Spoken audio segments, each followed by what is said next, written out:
মুসলিম যুবককে মারধরের পর তার গলায় ঝুলিয়ে দেওয়া হয় কালী মন্দিরের ভাঙচুর করা প্রতিমার কিছু অংশ।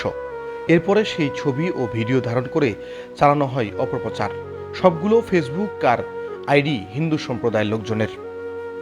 ৮ জুলাই বুধবার পঞ্চগড়ের আটোয়ারি উপজেলায় ঘটনা। জমি সংক্রান্ত জেরে হিন্দুদের মধ্যে দুই গ্রুপের ঝগড়া, অথচ ফাঁসানো হয়েছে মুসলিম এক যুবককে। মৃত্যুর মুখে ঠেলে দেওয়া হয়েছে ওই যুবককে। রংপুর মেডিকেলে পাঞ্জা লড়ছে ওই যুবক।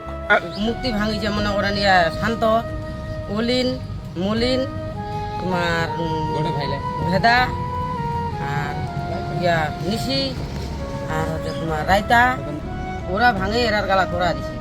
থানা থেকে ওদেরকে বাধা করছিল যে জমিতে না হাল ঢুকাইতে, তারপরে ওরা হাল ঢুকাইছে। জাগের ভাইয়া বাধা দিতে গেছে, তখন ওই কালী মন্দির ভাঙে জাগের ভাইয়ার গলায় ধরাই দিয়ে ডাঙাইতে ডাঙাইতে বাসায় আনছে অলিনগর। তারপর এই রাস্তায় ওঠায় ছড়া দিয়ে আমাদের লোক মানে থানায় নিয়ে হাসপাতাল নিয়ে গেছে। দিনের বেলা কি কেউ খান ধরে বিছে মূর্তি ভাঙতে যায়? আর মুসলিম লোক 5 ওয়াক্ত নামাজ পড়ে।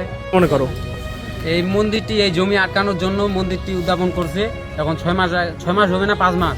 5 মাসের মধ্যে আবার এখানে আমাদের মেম্বার আছে, পশিরুল মেম্বার, ওনাকে দেখাইছে বাবা যে দেখো কোনো মূর্তি ছিল না, এখন জমি আটকানোর জন্য মূর্তি বানাইতেছে।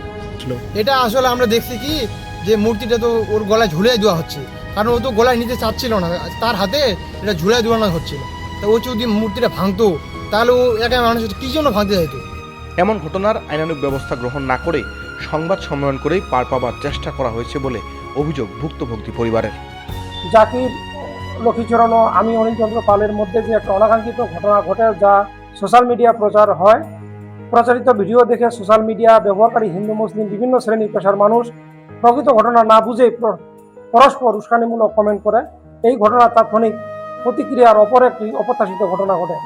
উপজেলা নির্বাহী অফিসার মহোদয়, ওসি আটুরি থানা মহোদয়, স্থানীয় বিএনপি নেতৃবৃন্দ, চেয়ারম্যান ধামর ইউনিয়ন পরিষদ এবং হিন্দু বৌদ্ধ খ্রিস্টান ঐক্য পরিষদের নেতৃবৃন্দ সহ পুলিশ সুপার পঞ্চগড় মহোদয় ঘটনাস্থলে উপস্থিত হয়ে দুই পক্ষের মধ্যে কথা বলেন এবং দুই পক্ষকে শান্ত থাকার জন্য পরামর্শ দেন।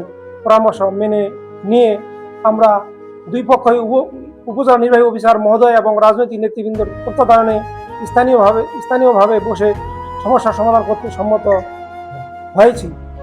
যেহেতু গতকালে কালের অনাকাঙ্ক্ষিত ও অপ্রত্যাশিত ঘটনা দুটি সাম্প্রদায়িক ও ধর্মীয় কোনো ইস্যু নিয়ে ঘটেনি, শুধুমাত্র জমি জমা সংক্রান্ত বিরক্ত কেন্দ্র হয়ে ঘটেছে।